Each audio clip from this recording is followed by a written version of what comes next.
de Deus, estamos em mais uma celebração da Igreja Batista Pérola dos Mares.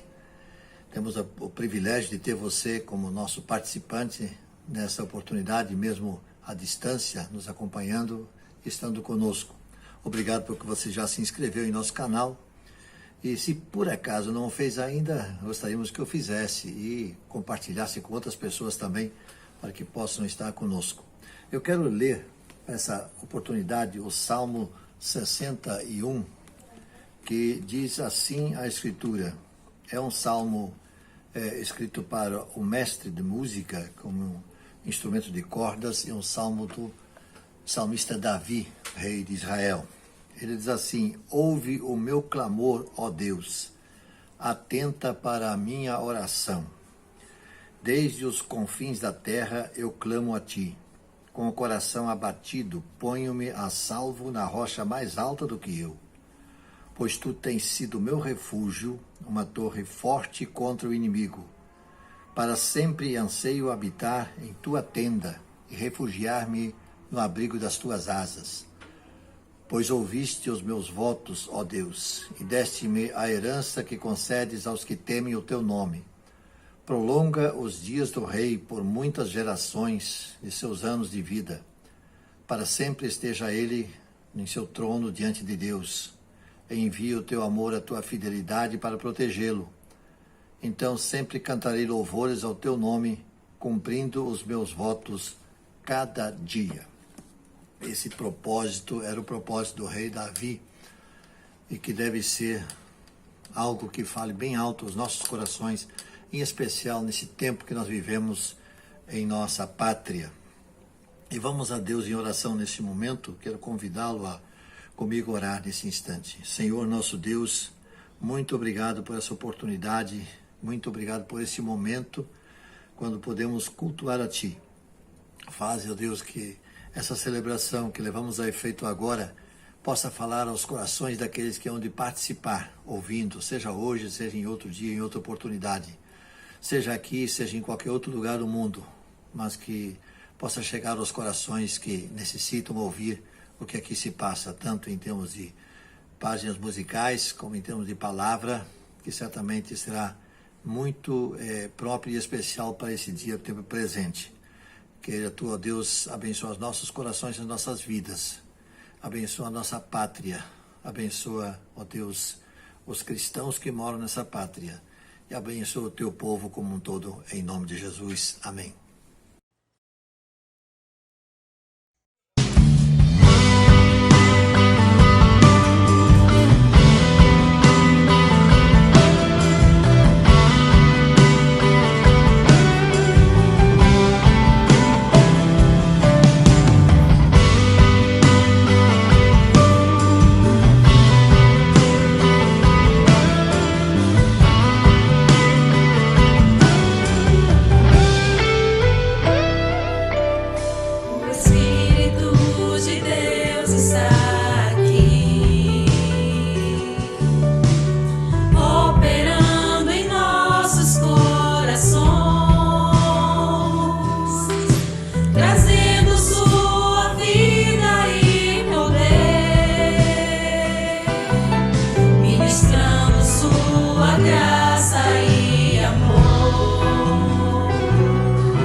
Oremos pela nossa nação. Senhor Deus Pai, venho te entregar, Senhor, nosso país, Senhor, nossa pátria amada em suas mãos, Senhor. Abençoe, Senhor, esses políticos que foram eleitos no dia de hoje, Senhor. Faça com que eles sempre, Senhor, sigam a Bíblia, Senhor, sigam a Santa Palavra para tomar as próximas decisões, Senhor, nesses próximos 4 anos, Senhor. Abençoe nossa nação. Faça com que seja uma nação, Senhor, que sirva de exemplo, Senhor, para o mundo, Senhor. Abençoe, Senhor, as mais diversas localidades, Senhor, do nosso país, que tem um território continental, Senhor. Abençoe os missionários, Senhor, para que eles consigam, Senhor, cada vez mais, Senhor, levar a sua palavra aos mais diversos cantos, Senhor, do país, do norte ao sul, do leste ao oeste, Senhor. Abençoe, Senhor, a nossa nação, para que seja um exemplo para o mundo, Senhor. É tudo que eu te peço e te agradeço, em nome de Jesus. Amém.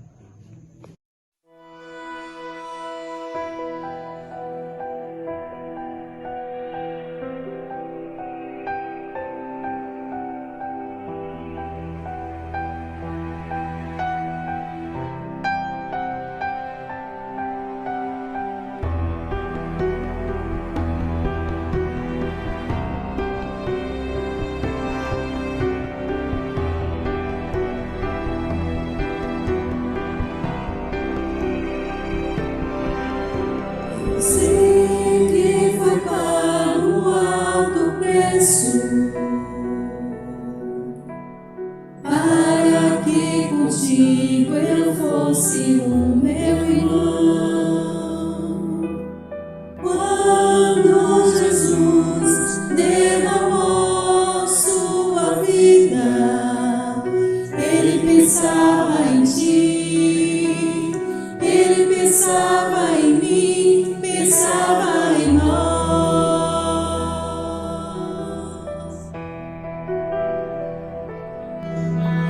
Eu sei que foi pago um alto preço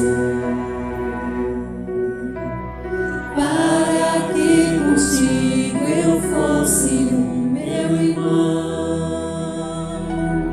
Quando Jesus derramou sua vida, ele pensava em ti, ele pensava em mim, pensava em nós e nos via redimidos com seu sangue, lutando o combate do Senhor, lado a lado trabalhando, sua igreja edificando e rompendo as barreiras pelo amor. E na força do Espírito Santo nós proclamamos aqui que pagaremos o preço de sermos um só coração no Senhor. E por mais que as trevas militem e nos tentem separar, os nossos olhos em Cristo, unidos iremos andar.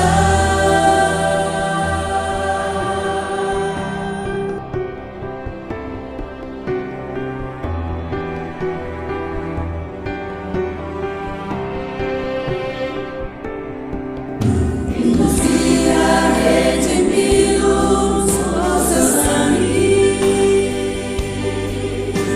lutando o combate do Senhor, lado a lado trabalhando, sua igreja edificando e rompendo as barreiras pelo amor. E na força do Espírito Santo nós proclamamos aqui que pagaremos o preço de sermos um só coração no Senhor. E por mais que as trevas militem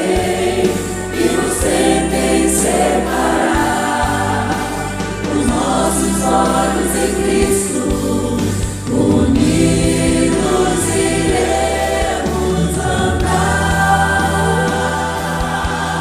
E na força do Espírito Santo, nós proclamamos aqui que pagaremos o preço de sermos um só coração no Senhor. E por mais que as trevas gritem e nos tentem separar, os nossos olhos em Cristo, unidos iremos andar.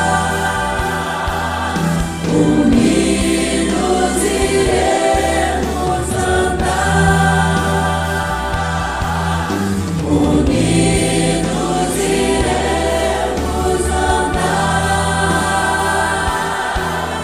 Unidos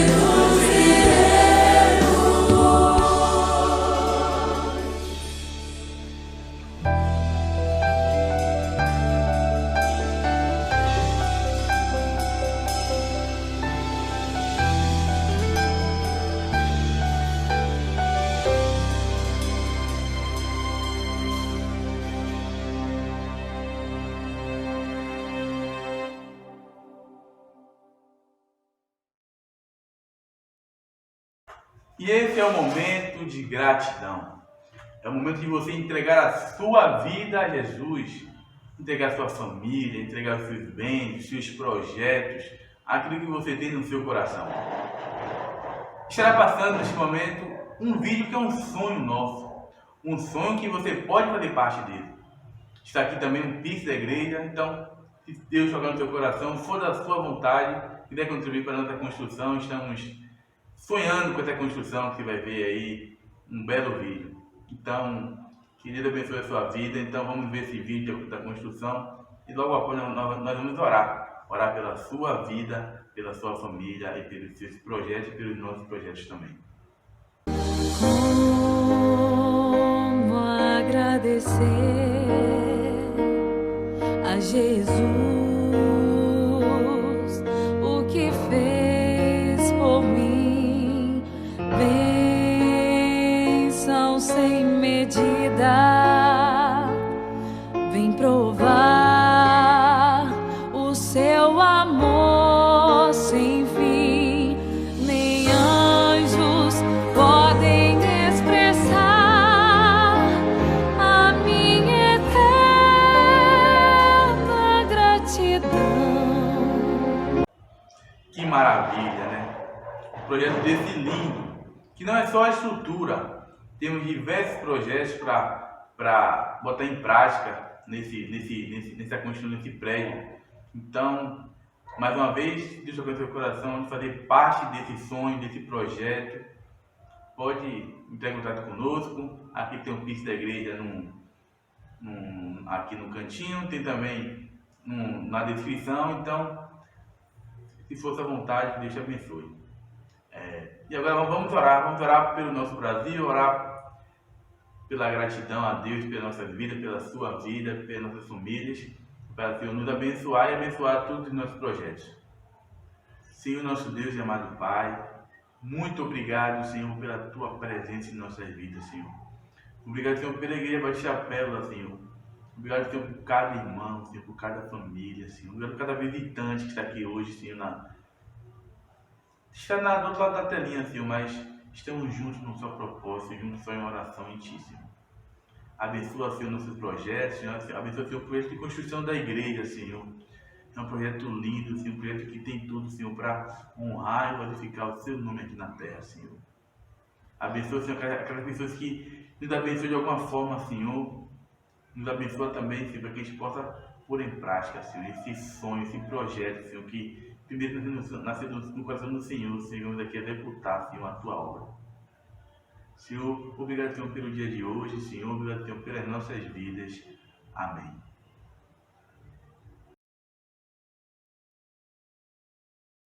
Te agradeço por me libertar e salvar, por ter morrido em meu lugar. Te agradeço.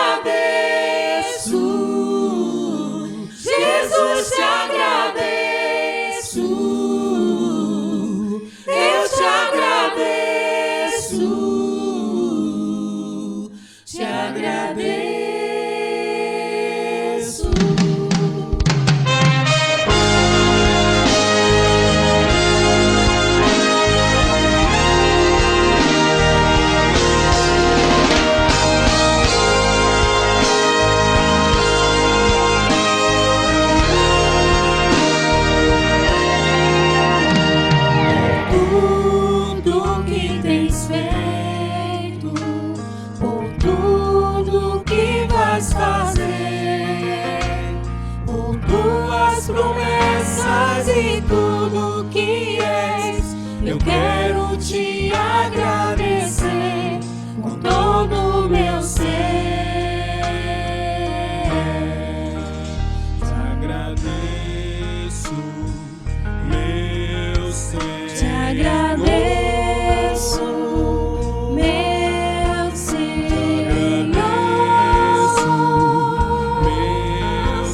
Te agradeço, meu Senhor. Te agradeço por me libertar e salvar, por ter morrido em meu lugar. Te agradeço, Jesus, te agradeço, eu te agradeço, te agradeço.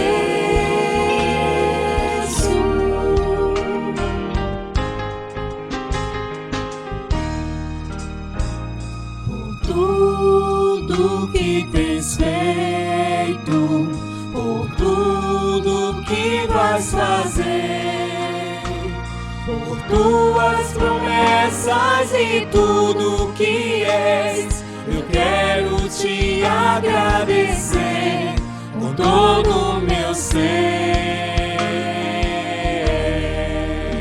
Te agradeço, meu Senhor. Te agradeço, meu Senhor.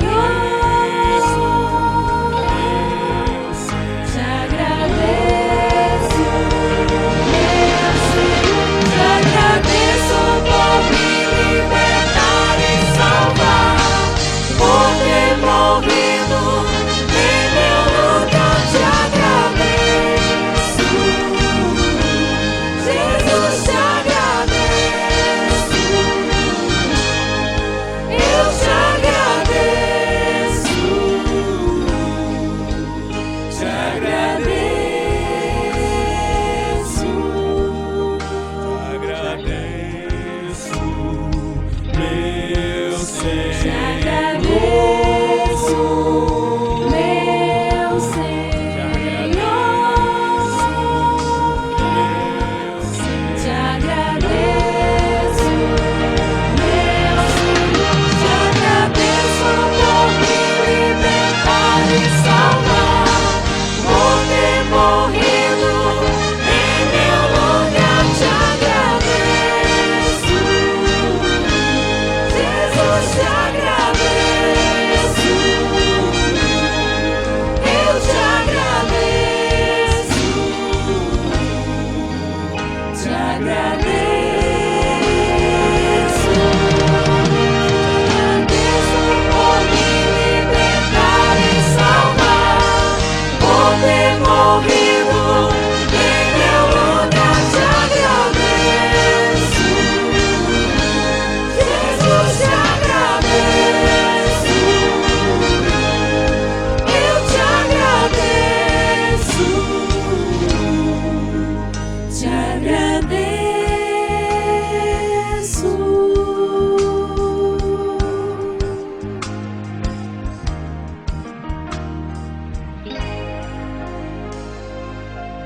Estará nos trazendo a palavra nessa oportunidade, nessa celebração, o pastor Luiz Saião, da Igreja Batista Nações Unidas, que é a nossa parceira ali em São Paulo. E o tema que ele está trazendo, creio que será uma oportunidade muito própria para a crise dos nossos dias. Chamem Neemias. Eu acho que nós vamos aprender muito, seremos despertados com essa palavra do pastor Saião, que há de falar aos nossos corações. E eu quero, antes de apresentá-lo aqui, ter uma palavra de oração em seu favor. Vamos orar? Senhor nosso Deus, abençoa a palavra que nós vamos ouvir agora. Como tu tens abençoado ao longo dos tempos teu servo pastor Luiz, que nessa oportunidade, ó Deus, a sua voz possa ser usada para despertar os nossos corações e que possamos estar atentos para ouvir o que tens a nos dizer. Em nome de Jesus. Amém. Crise em nossos dias. Ucrânia, Síria, África, Ásia, América, problemas políticos. Será que as crises são dos últimos dias? eu convido você a refletir na Bíblia comigo para saber como lidar com essas crises dos nossos dias, entendendo o caminho de Neemias.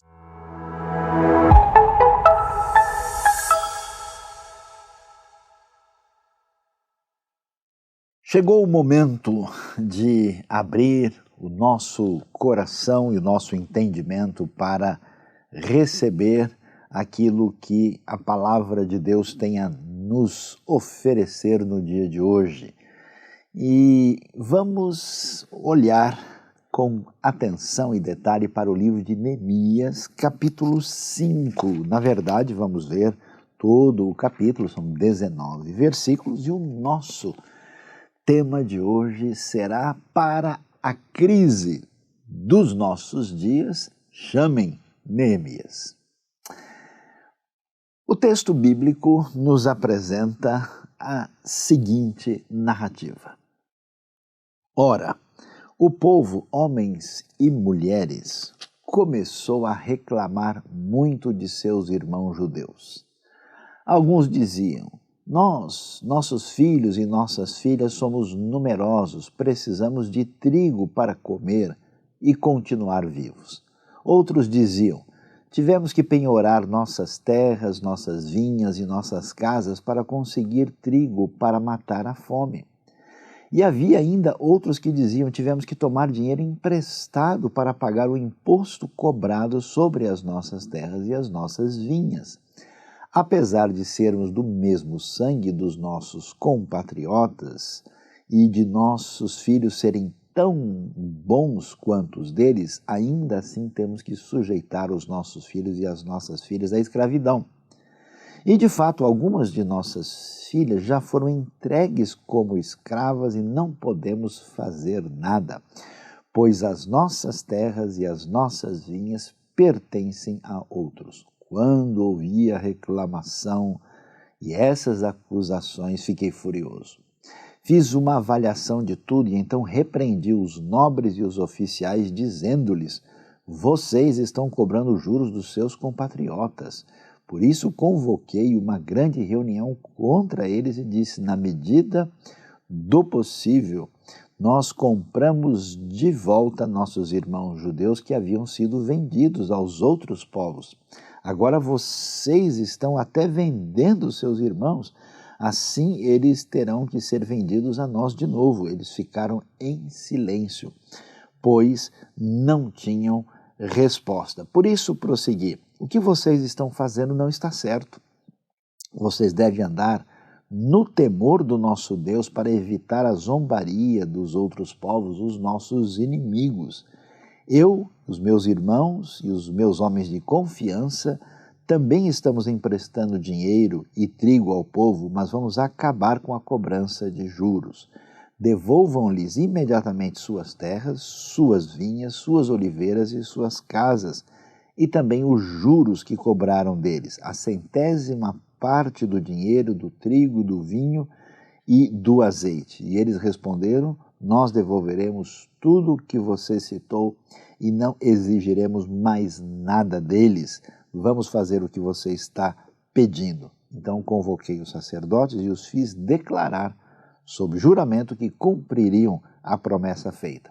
Também sacudi a dobra do meu manto e disse: Deus assim, sacuda de sua casa e de seus bens todo aquele que não mantiver a sua promessa. Tal homem seja sacudido e esvaziado. Toda a assembleia disse amém e louvou o Senhor, e o povo cumpriu o que prometeu. O livro de Neemias é um livro muito especial que nos ajuda a entender como se espera que alguém que conhece a Deus e os seus princípios deve agir e lidar com situações que a gente imagina que não tem caminho, que não tem solução. Então vamos entender o que aconteceu. O povo de Judá, lembre-se de que nós tínhamos o Reino do Norte e o Reino do Sul. O Reino do Sul foi conquistado pela Babilônia. Jerusalém foi destruída No ano 586 a.C., o templo foi destruído e os judeus, na sua terceira leva, foram levados como cativos, ali os exilados que foram para a Babilônia. Os babilônios foram derrotados depois pelos persas. No ano 538, Ciro da Pérsia se torna o grande soberano mundial e Judá vai se tornar o que é chamado Yahud, uma província do grande Império Persa. E com isso, os judeus começam a voltar aos poucos para Jerusalém e para a terra de Judá, para a terra prometida. Vão para as áreas também que estavam ao norte, mas principalmente para Judá. E quando isso acontece, eles vêm em 3 levas. A primeira acontece no ano 538, depois nós temos uma outra leva que chega no ano 458, e Neemias vem um pouquinho mais para o final, na terceira leva, que acontece aí por volta do ano 444 a.C. Agora você imagina o que acontece com esse povo. Todo mundo está numa situação complicada, porque a terra foi destruída, passou pelos reveses das guerras, Jerusalém já não é mais a mesma coisa, a cidade está muito aí prejudicada por esses anos de abandono. Então é uma tristeza total, um momento de crise muito grande. Quando a gente olha a situação de Neemias, a gente já começa a perceber assim que muita gente às vezes imagina, né, que nós estamos jogados aqui embaixo, reféns diante da crise, e que Deus, no máximo, supervisiona aí o universo, mas ele não vai fazer nenhuma diferença. E é curioso, porque Deus poderia agir de uma maneira absolutamente extraordinária, entrando na cena, mas Deus resolve agir por meio de pessoas que são inspiradas pela sua condução especial. E Neemias é uma pessoa assim. Neemias estava muito bem, estava confortável, ele tinha um cargo extraordinário na Pérsia, era assessor do rei da Pérsia. E o que vai se passar? Ele recebe de Deus um chamado, uma visão especial, isso atinge o seu coração, então ele faz um plano de ação. Um plano para reconstruir os muros de Jerusalém e ser usado especialmente por Deus na restauração desse povo que havia passado por todo aquele momento de sofrimento, de exílio e de disciplina da parte de Deus. E aí ele vem. E olha que coisa interessante. O que nós temos aqui? Uma crise global. Por quê? Porque você tem um grande império cujo interesse é dominar os mais fracos e, nesse domínio, ter condições de fazer com que tudo concorra para o seu próprio benefício. Então, existem impostos muito altos, existe uma série de exigências que são estabelecidas. Então, assim, Judá, como as outras províncias, baixam a cabeça para o poderio da Pérsia e não tem muito o que falar. E quando essa crise se estabelece a partir desse paradigma, né, histórico nesse momento, internamente as coisas não estão bem, porque existe uma fragilidade econômica, as pessoas que voltaram estão, na verdade, numa situação de pobreza, não existe muita expectativa e muita liberdade para fazer muita coisa. Então preste atenção, a crise externa e a crise interna, algo semelhante ao que nós vemos em muitos cenários no mundo em nossos dias. Essa crise estabelecida, ela vai produzir um problema interno entre aqueles que fazem parte do povo. E é isso que chama a nossa atenção. Na hora da dificuldade, na hora desse momento de sofrimento e tribulação, a gente pode se tornar refém de divisão, de confusão e até mesmo de fragmentação da própria comunidade do povo de Deus. E vejam o que aconteceu. A coisa se tornou tão difícil, conforme nós pudemos observar aí no relato de Neemias, ficou tão complicada que a coisa chegou, assim, a gente pode dizer, num nível absurdo, que a gente jamais poderia imaginar que pudesse chegar numa situação dessa. A gente vê que Neemias chega lá, ele tem um projeto, e esse projeto é muito impressionante, né, porque ele quer trabalhar para restaurar a defesa, retomar a moral do povo e ter condições de reconstruir esses muros, e ele vai ter todo um trabalho estratégico, logístico, muito bem pensado. E quando a gente lê o texto que nós acabamos de mencionar aqui, o povo começa a falar, olha, nós estamos em dificuldades, a gente precisa de trigo para continuar vivo.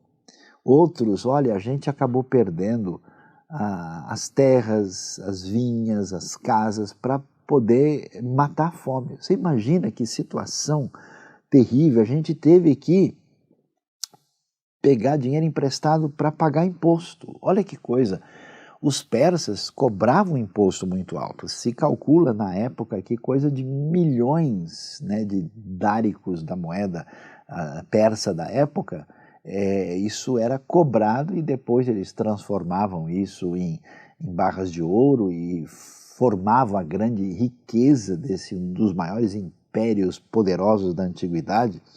E aí nós vamos ver que chegou um momento que a coisa chegou no nível em que os seus próprios filhas se tornaram escravos, e as nossas terras, nossas vinhas pertencem a outras pessoas. E então você imagina, né? Qual que é a questão aqui? Preste atenção no que é tão valioso. Um dos elementos mais significativos do ensino bíblico é a verdadeira comunhão do povo de Deus, o verdadeiro relacionamento, até porque diante de Deus nós temos um projeto para ser executado. Neemias, na verdade, está aqui com esse projeto em mente. Ele tem a movimentação do Espírito de Deus para que ele venha abençoar o povo de Judá em retomar essa unidade, em fortalecer a sua situação espiritual, redefinir, né, essa relação como povo e ficar protegido e conseguir lidar com esse domínio persa e com os inimigos que estão à sua volta.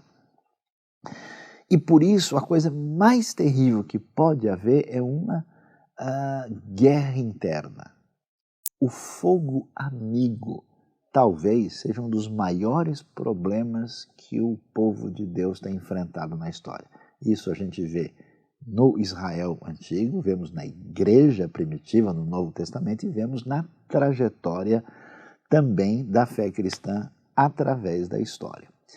E aqui, essa situação se torna muito mais séria, muito mais grave, ao ponto não só de ter gente no desespero para poder sobreviver, como gente vendendo os próprios filhos para serem escravos, uma situação em que eles estão ali só pagando impostos e perderam tudo que tinha. A lei de Deus tinha mecanismo, por exemplo, para que ninguém ficasse numa situação de circunstância prejudicial que acontecesse na vida, que a pessoa perdesse as suas terras, perdesse tudo.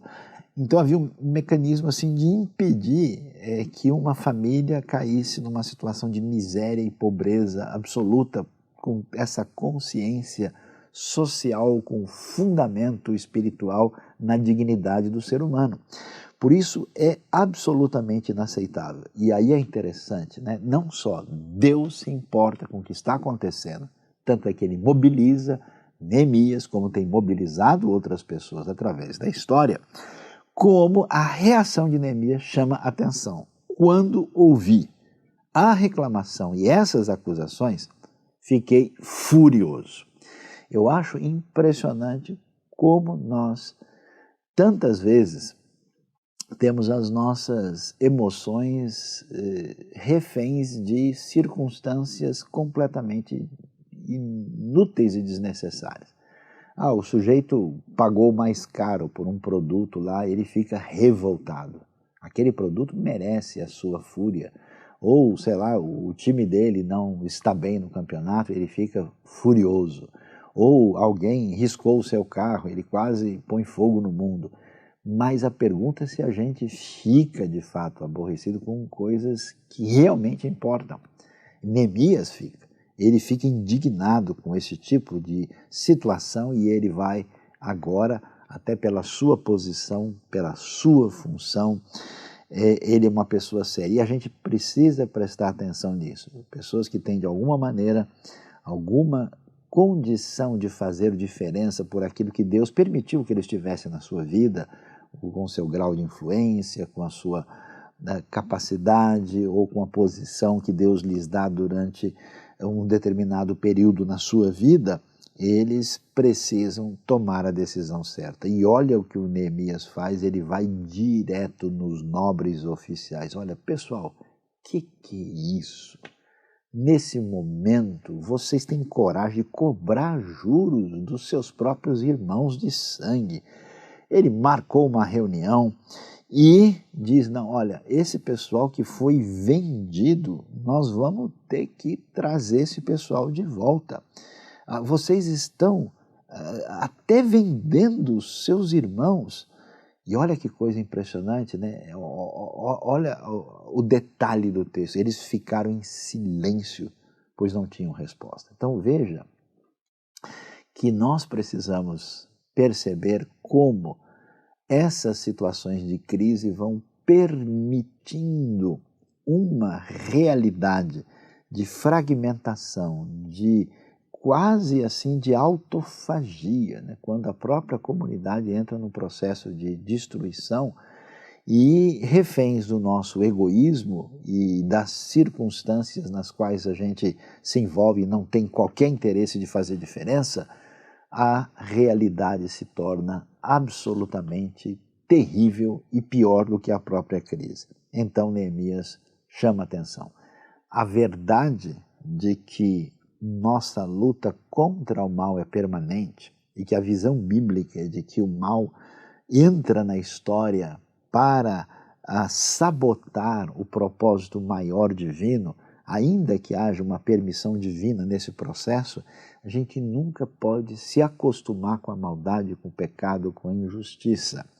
E isso fica muito claro. Por isso que os profetas da Bíblia têm palavras definidas, eles têm uma atitude de confrontação disso que envolve uma injustiça real. Eles não são pessoas ligadas a meras posturas partidaristas e facciosas, não, eles estão sempre atuando por causa da justiça. Então eles dizem, olha, isso não está certo, Neemias vai dizer.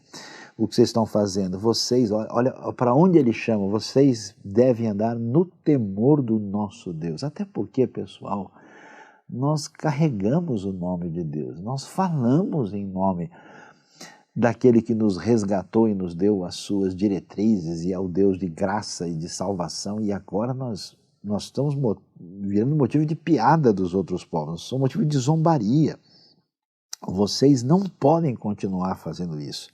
Vamos acabar com a cobrança de juros. Vocês devem devolver as terras, as vinhas, as oliveiras, tudo aquilo que a lei tinha como uma proposta social que impedia a destruição concreta da dignidade das pessoas. É muito interessante e eles então retrocedem e tomam uma atitude concreta. E nós precisamos prestar atenção que aquilo que se constrói no reino de Deus não é apenas conversa fiada, não é só uma ideia aqui, não, é uma proposta de fazer diferença. Então, eles não têm uma reunião onde todo mundo achou legal e concordaram, não, eles vão tomar atitudes muito definidas. E o que nós vemos? Nós devolveremos tudo o que você citou e não exigiremos mais nada deles, vamos fazer o que você está pedindo. Ou seja, a solução ela é concreta. E nós precisamos tomar muito cuidado porque no momento da crise, o nosso egoísmo pode ser acentuado, nós distanciamos a nossa relação com o próximo, achamos que nossa situação de se aproveitar deles está liberada por causa das circunstâncias e a gente corre o risco de perder a percepção que estamos diante de alguém criado à imagem e semelhança de Deus e, em muitos casos, que é de fato nosso irmão na fé e nos levarmos ao pensamento perigoso que tal e tal pessoa nós podemos agir de maneira inadequada, injusta, tentando levar vantagem sobre ela de maneira inadequada.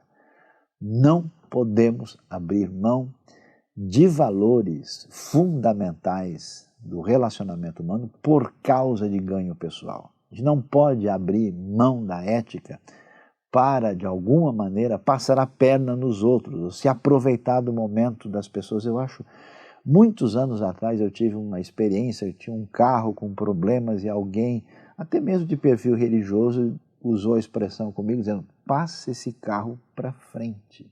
Como assim passar para frente?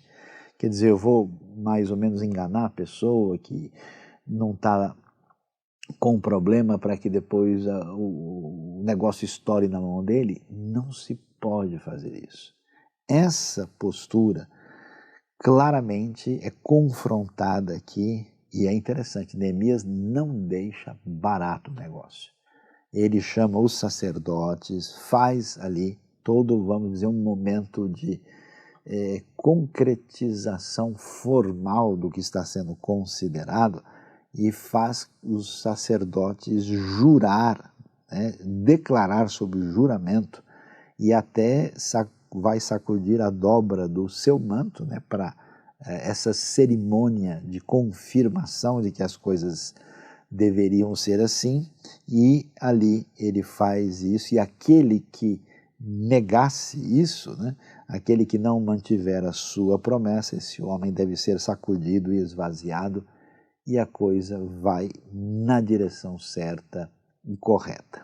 Agora, aqui nós temos a grande questão para a crise daqueles dias, e a resposta foi Neemias.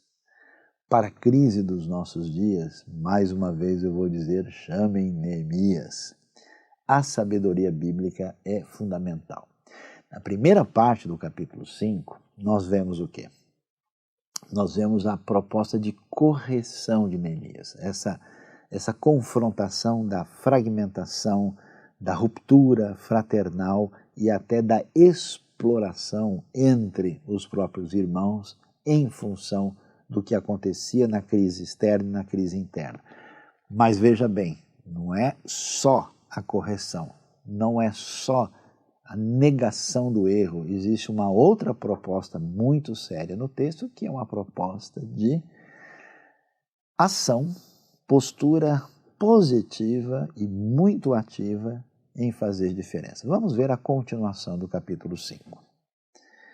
A partir do verso 14 nós lemos: Além disso, desde o 20º ano do rei Artaxerxes, quando fui nomeado governador deles na terra de Judá, até o 32º ano do seu reinado, durante 12 anos, nem eu nem meus irmãos comemos a comida destinada ao governador.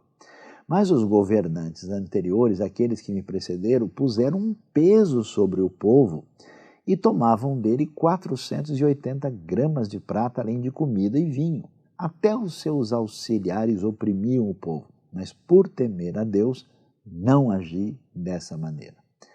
Ao contrário, eu mesmo me dediquei ao trabalho nesse muro.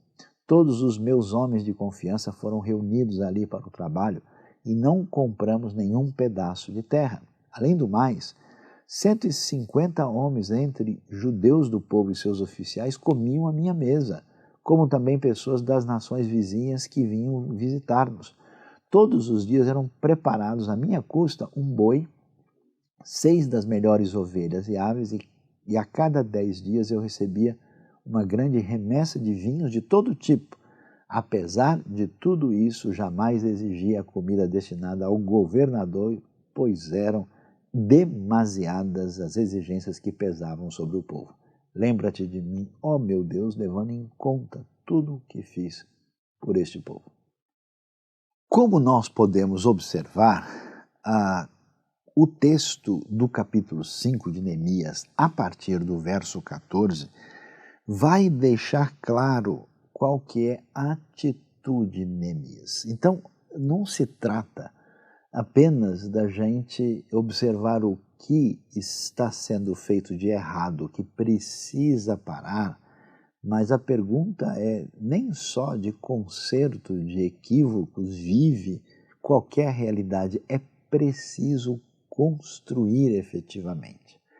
É preciso fazer diferença. E aí nós temos essa questão tão interessante que envolve como é que a gente lida com as diferenças que existem entre as pessoas em função das circunstâncias.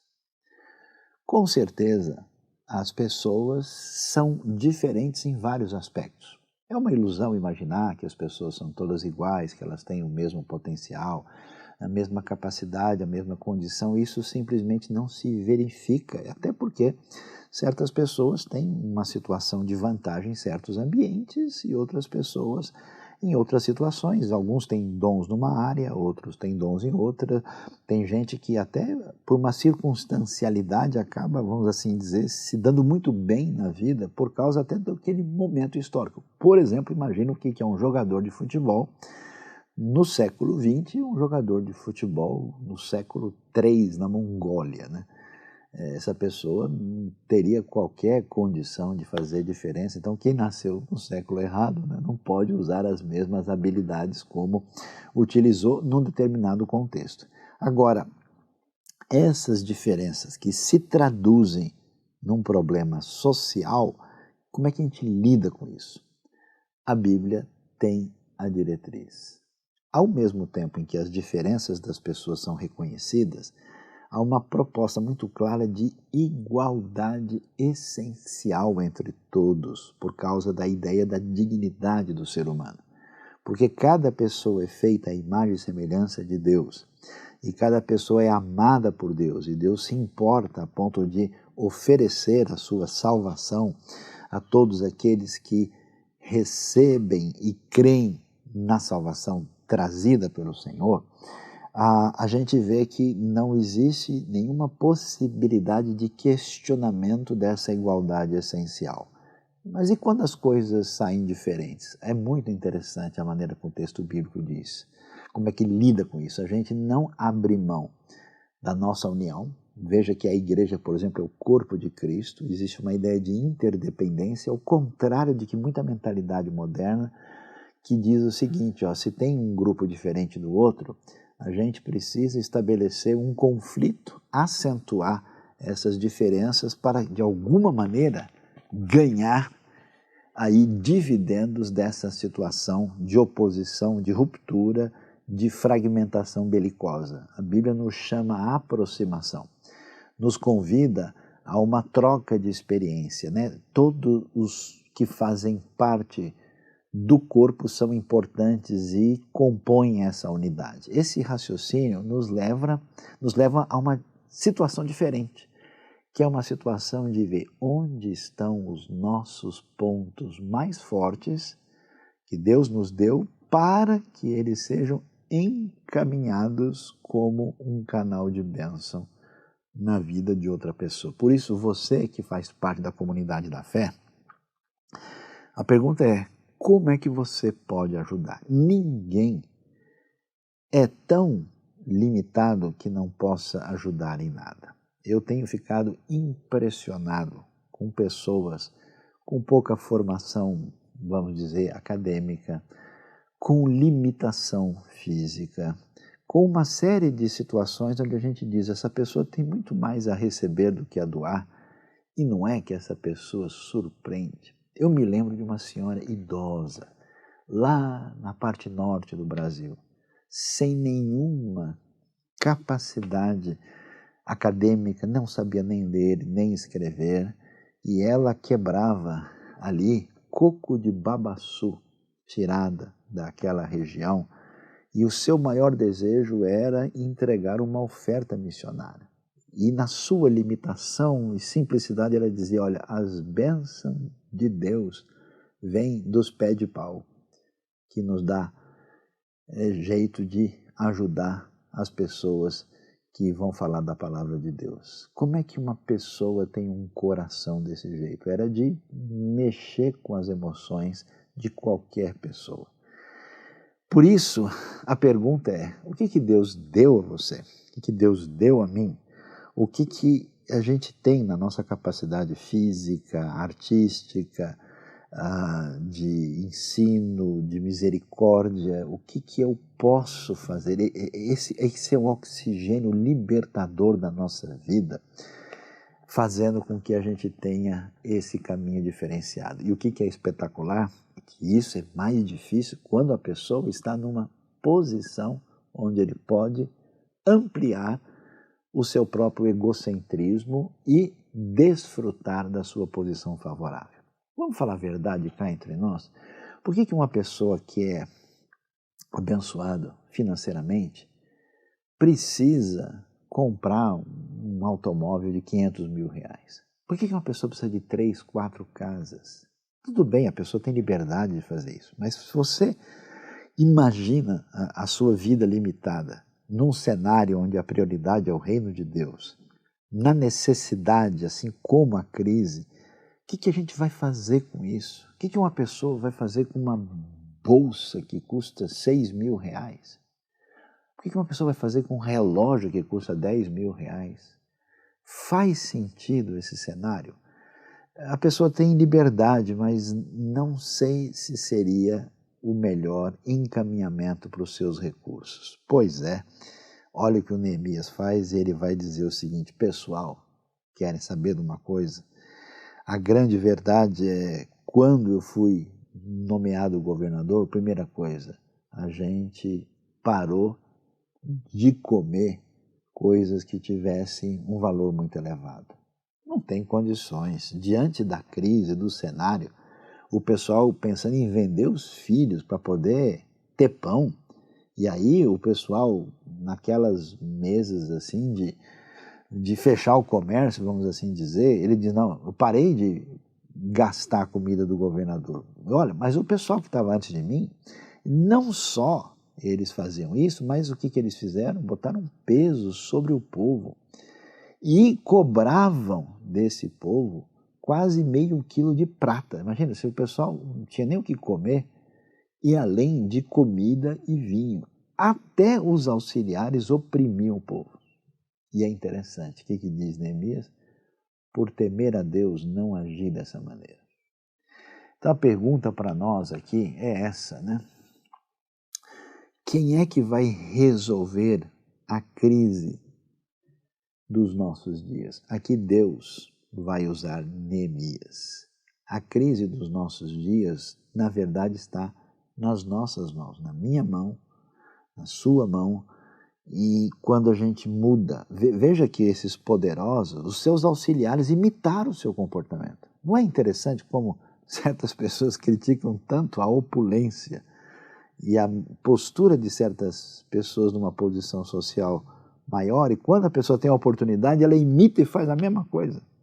Não é curioso como o caminho é problemático? O que Neemias faz? Neemias muda a rota, ele inverte o vetor.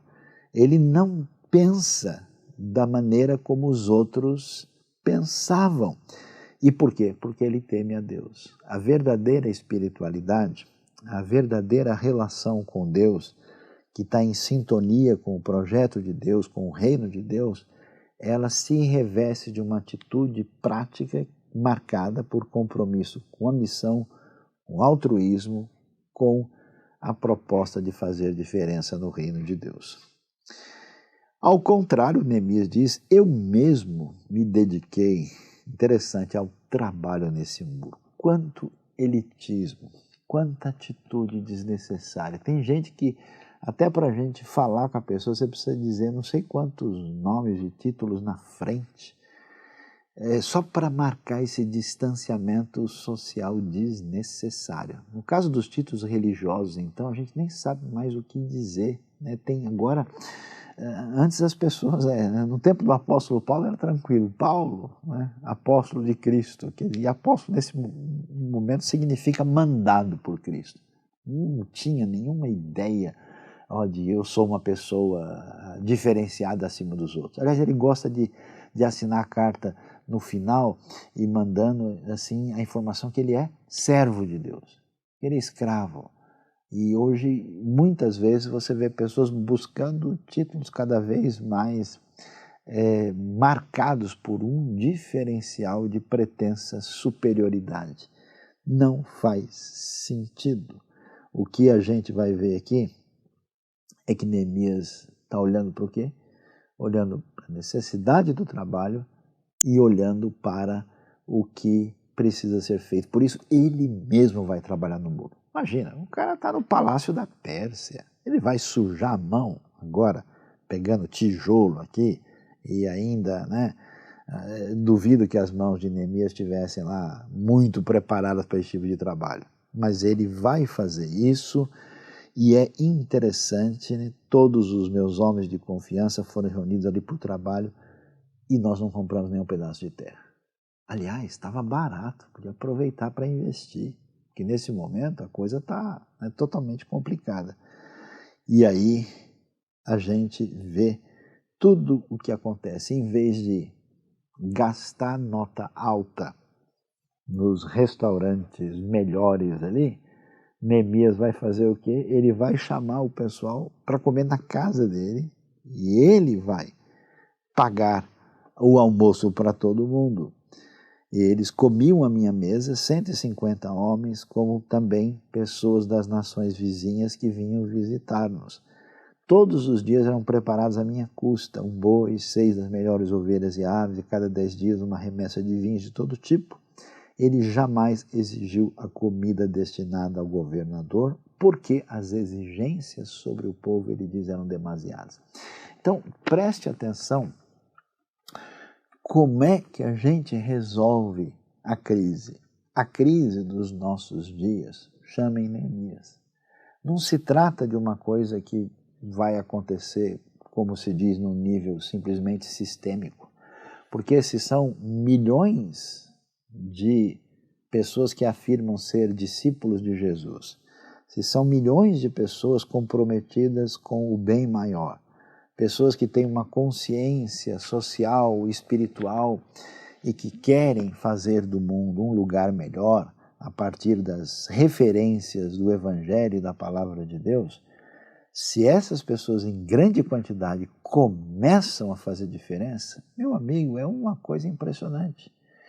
O cristianismo primitivo começou assim. Não havia lá um governo cristão na terra de Israel ou mesmo na Ásia Menor. Não, pelo contrário, o domínio sobre o povo era cruel do Império Romano, mas essas pessoas estavam fazendo diferença e construindo a comunidade nos seus contextos imediatos a partir desses ensinos do povo de Deus. É tão impressionante ver que os judeus no primeiro século, na sinagoga, bebiam desse alimento espiritual e social apresentado na Bíblia.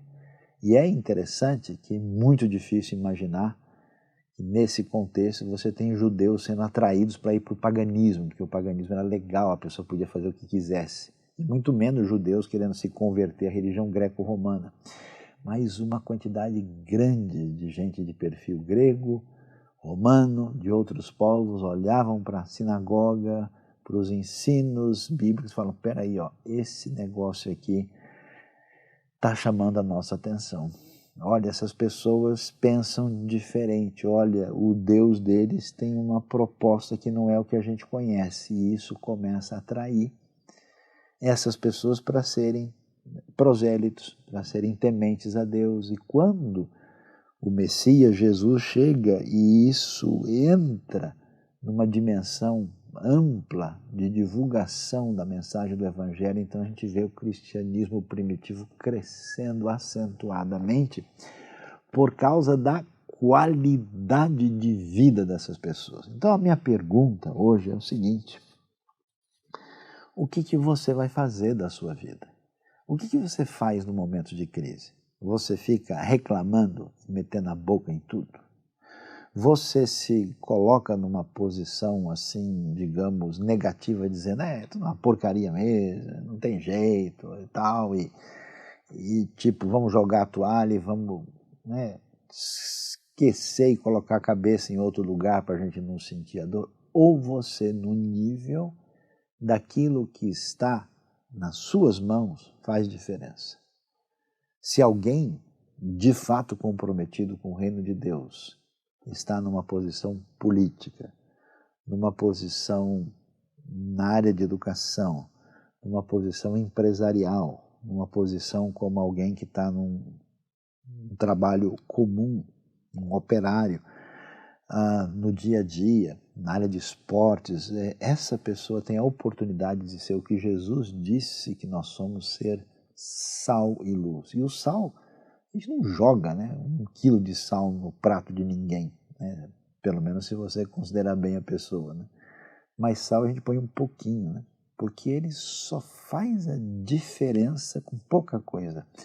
É exatamente esse raciocínio que está aqui. Neemias fez toda a diferença na posição de governador, ainda que submisso à autoridade persa maior, ele executou o projeto. E por que isso é tão importante? Porque se você pensar só em você, se você na sua relação com os outros imaginar, eu quero ir ficar numa igreja onde eu tenha vantagem para mim e para minha família, eu quero num lugar onde, como já tem hoje tantas pessoas que vão no ambiente religioso só para ser servidos, olha, eu quero um lugar que seja confortável e, sei lá, meus filhos sejam bem tratados. Se você não tem uma visão do reino de Deus, não entende a realidade, se não entender que existe um projeto por trás disso, não se trata só de uma coisa para comodidade pessoal, a gente, sem entender o exemplo de Neemias, a gente só aumenta a crise dos nossos dias. Em vez de solução, a gente se torna problema. E é impressionante a gente ver a comemoração final. Capítulo 6, verso 15, o muro ficou pronto no 25º dia de Elul, em 52 dias.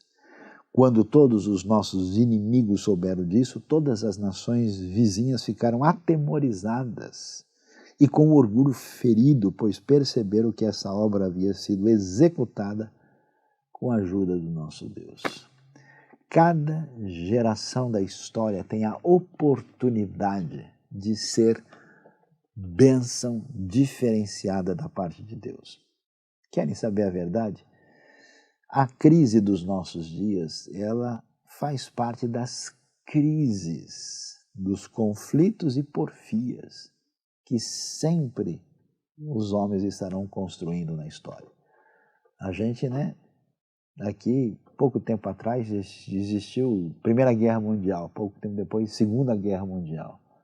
Terminada a Segunda Guerra, uma série de conflitos e problemas, de situações geopolíticas e econômicas terríveis em várias partes do mundo. Chegamos ao século XXI, o drama continua. Nunca vai deixar de existir situações desafiadoras no cenário externo e interno. A diferença é como esse povo de Deus, chamado para anunciar a verdadeira salvação, perdão e abundância de vida, como é que esse povo se comporta? Em vez de a gente simplesmente abrir mão da nossa responsabilidade, a gente é chamado a fazer diferença, a exemplo de Neemias. E olha, eu fico impressionado, porque Jerusalém não é tão pequenina assim. Fazer um muro grande, reforçado, num momento desse, num prazo limitado que ele tinha diante do rei da Pérsia, com gente desanimada, deprimida, desorganizada, confusa, e atacada por inimigos e conseguir terminar a obra em 52 dias, com as limitações daquele tempo, eu vou dizer a verdade, eu tiro o chapéu para o Neemias. E que no dia de hoje você reflita sobre a sua vida. Não sei quantos anos Deus ainda irá nos dar como oportunidade para ser canal de bênção no mundo. Mas que você abandone o seu negativismo, abandone a sua queixa vazia, abandone o seu possível descompromisso, abandone essa ideia de que a gente pode viver de qualquer jeito, porque as coisas boas que aconteceram para a gente só para a gente desfrutar mesmo, e que você encaminhe a sua vida na direção da missão para que a gente possa fazer diferença no momento tão complicado que enfrentamos no Brasil e no mundo. E não se esqueça, para a crise dos nossos dias, imitem Neemias. Que Deus nos abençoe. Chegando ao final da nossa celebração, nós queremos agradecer a Deus, em primeiro lugar, pela oportunidade que Ele nos confiou e nos deu.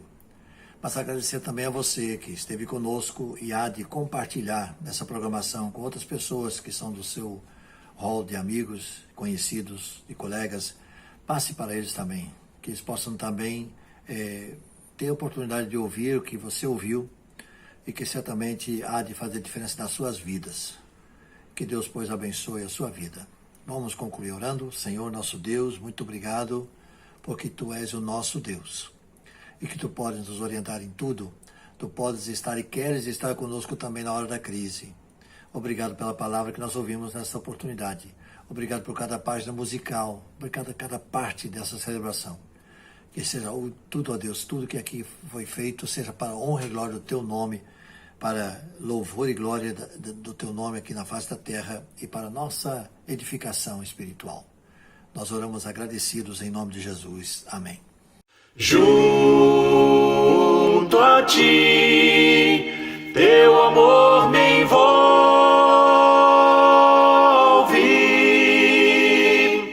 atrai-me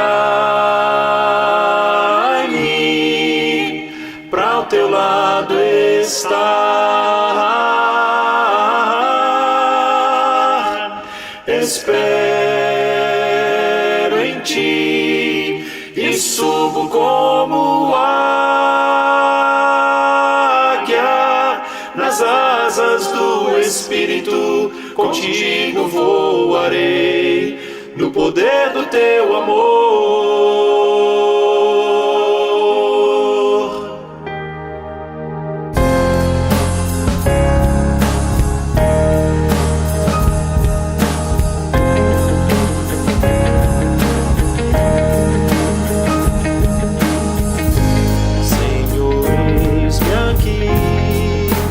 Vem transformar meu ser no fluir da graça que encontrei em Ti.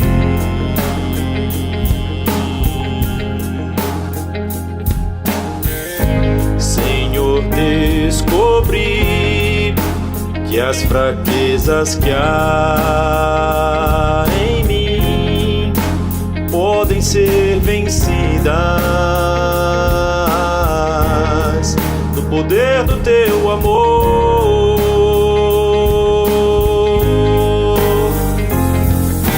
Junto a Ti, Teu amor me envolve,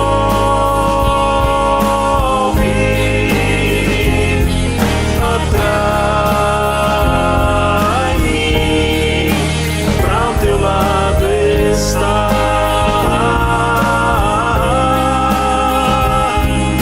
Espero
vencer.